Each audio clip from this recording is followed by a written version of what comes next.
لوگ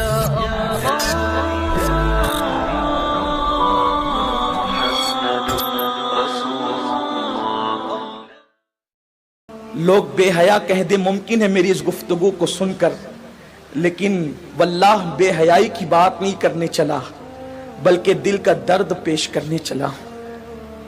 کوئی بے حیا کہے تو لاکھ کہہ دے، اس لیے کہ شوق نہیں ہے، مجبوری کہلوا رہی ہے۔ جو کہنا چاہتا ہوں، آج ہمارے نوجوان جس فعل بد میں سب سے زیادہ گرفتار ہیں، زنا سے بھی زیادہ، وہ ہے اپنے ہاتھوں سے اپنے اوپر غسل کو فرض کرنا۔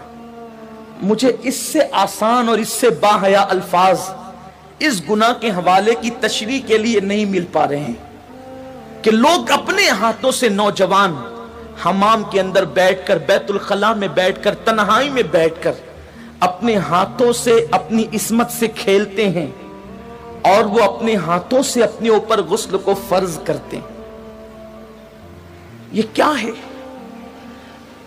اللہ کے رسول صلی اللہ علیہ وآلہ وسلم فرماتے کہ جو اپنے ہاتھوں سے اپنی شرمگاہوں سے کھیل کر اپنے اوپر غسل لازم کریں، آقا فرماتے اللہ کی، سارے فرشتوں کی اور مجھ محمد کی اس پہ لعنت ہو۔ حضور جس پہ لعنت کریں، جو بے باک لڑکے ہیں، بے باک چھوکرے ہیں، وہ تو زنا کے اڈوں تک جاتے ہیں، لیکن نام میں ہاتھ جو شریف کہلاتے ہیں، وہ ڈرتے ہیں کہ زنا سے پکڑ نہ لیے جائیں، عزت نہ چلی جائے، تو وہ اکیلوں میں، بستروں پر، مکانوں میں، دکانوں میں، تنہائیوں میں اپنے ہاتھوں سے اپنے سرمایہ کو برباد کرتے ہیں۔ میں اپنا دل کا درد اپنے ان بھائیوں تک پہنچانا چاہتا ہوں، اور آپ کے توسط سے دنیا بھر میں میرے جو نوجوان اس فعل بد میں گرفتار ہیں، جس پر رسول پاک نے لعنت کی، اللہ نے لعنت کی، حضور علیہ الصلوۃ والتسلیم کے غلاموں، جو اپنے ہاتھوں سے اپنے اوپر غسل فرض کریں، قیامت کے دن ان کو زانیوں سے زیادہ سخت عذاب دیا جائے گا۔ زنا کرنے والوں سے بدترین عذاب ان لوگوں کو دیا جائے گا۔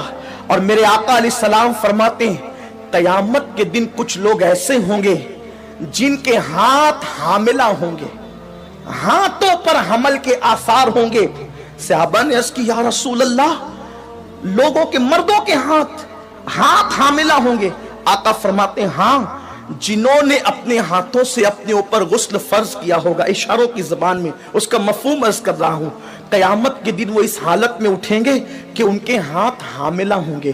اور یاد رکھنا، ایسا کرنے والے ان کے چہروں پر پھٹکار برستی ہے، آنکھوں کے ارد گرد کالے کالے ہلکے پڑ جاتے ہیں، گڑے پڑ جاتے ہیں، آنکھیں اندر کو دھس جاتی ہے، زندہ رہ کر بھی انسان مردہ نظر آتا ہے۔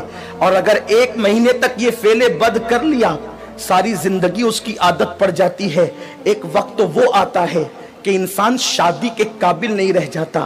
جب ماں باپ شادی کا پلان پیش کرتے ہیں، ادھر منہ چھپا رہا ہے، ادھر منہ چھپا رہا ہے، گویا کہ اپنی زندگی کو تباہ کر چکا ہے، برباد کر چکا ہے۔ سنی دعوت اسلامی کے اجتماع میں آنے والوں، وقت کے اختصار کو ملحوظ رکھتے ہوئے بس اتنا پیغام آپ کو دے دوں، اگر آج سے پہلے کسی نے اپنے ہاتھوں اپنے اوپر غسل فرض کر کے حضور کی لعنت مول لی ہے، اللہ اس کے رسول کی لعنت کا وہ شکار ہوا ہے، اللہ اکبر، تو وہ آج اس سنی اجتماع میں سچی توبہ کرے، اس لیے کہ توبہ انسان کی زندگی کو بدل دیتی ہے۔ یہ توبہ ہی ہے جس نے فضیل ابن عیاض کو اولیاء کا تاجدار بنایا، یہ توبہ ہی ہے جس نے بشر حافی کو بغداد کے میخانے سے نکال کر کعبے کا مجاور بنایا اور 2 لاکھ حدیثوں کا حافظ بنا دیا۔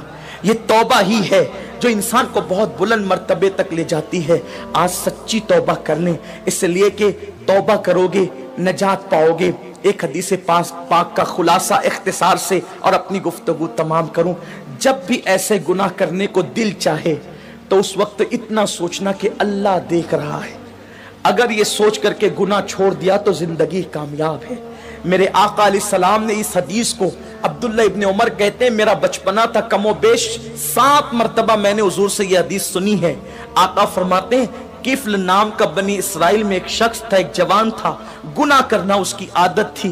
ایک مرتبہ ایک لڑکی کو پیسوں کی ضرورت تھی، محلے میں کسی نے نہیں دیا، سینکڑوں کی ضرورت تھی، اس نے ہزاروں دے دیے۔ لڑکی نے شکرانے کے طور پہ اسے دیکھا.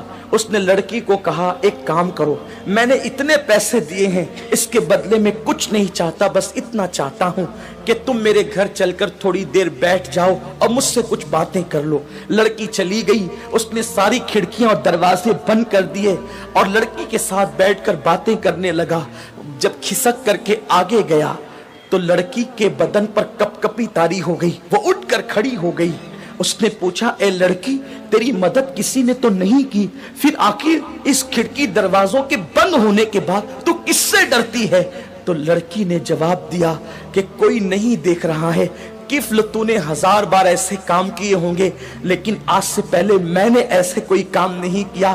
مجھے ڈر لگتا ہے اگر قیامت میں میرا اللہ مجھ سے پوچھے گا تو نے یہ گناہ کیوں کیا, تو میں رب کی بارگاہ میں جواب دینے کی طاقت کہاں سے لاؤں گی؟ میں اللہ کو جواب نہیں دے سکتی, اس لیے میں ڈر رہی ہوں, وہ مجھے دیکھ رہا ہے. کفل نے کہا اگر وہ دیکھ رہا ہے تو تو یہاں سے چلی جا. لڑکی چلی گئی. ادھر لڑکی گھر سے باہر نکلی, ادھر موت کا فرشتہ گھر میں داخل ہوا, کفل کی روح نکالی. اللہ اکبر.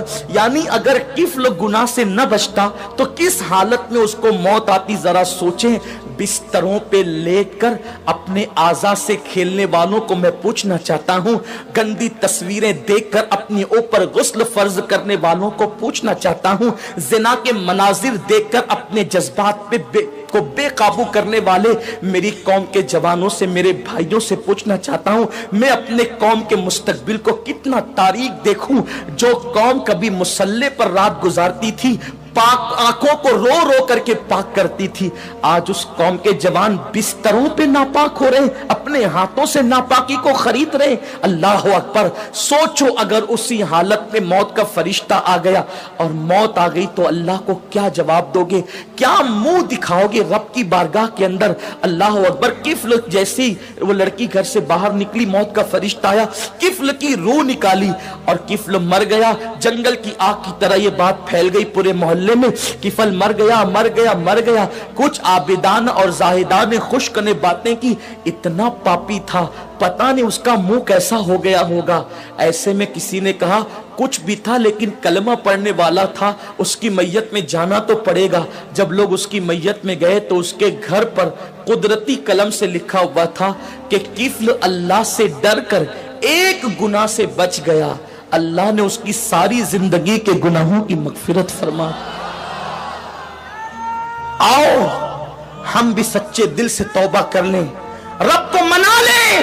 زندگی کا کوئی بھروسہ نہیں, اور اتنے بڑے اجتماع میں آئے ہو, میں تو بس اتنا کہتا ہوں یہاں سے جاؤ تو یہ عزم لے کر جاؤ, انشاءاللہ نہ گناہ کریں گے نہ گناہ کرنے دیں گے. اپنے علاقوں میں جا کر سنی دعوت اسلامی کی شاخیں قائم کریں گے, برکات شریعت کا درس دیں گے, اجتماعات کریں گے تاکہ ہمارے نوجوان گناہوں سے بچ سکے. ممکن ہے اپنی فغاں سے چند لوگ ہی بچ جائیں تو یہی اپنے لیے نجات کو کافی ہے. اللہ تبارک و تعالیٰ سے دعا ہے میرا اللہ مجھے آپ سب کو عمل کی توفیق دے. باتیں تو بہت ہے لیکن وقت مختصر ہے. یہ قصہ لطیف ابھی ناتمام تھا, جو کچھ یہ قصہ لطیف ابھی ناتمام ہے, جو کچھ بیاں ہوا وہ آغاز باب تھا. گفتگو کے درمیان کوئی غلطی اللہ معاف فرمائے. وما علینا الا البلاغ. مدتوں سے ہے جمال مصطفیٰ دیکھو, امام الانبیاء دیکھو, حبیب کبریا دیکھو, وہ جن کے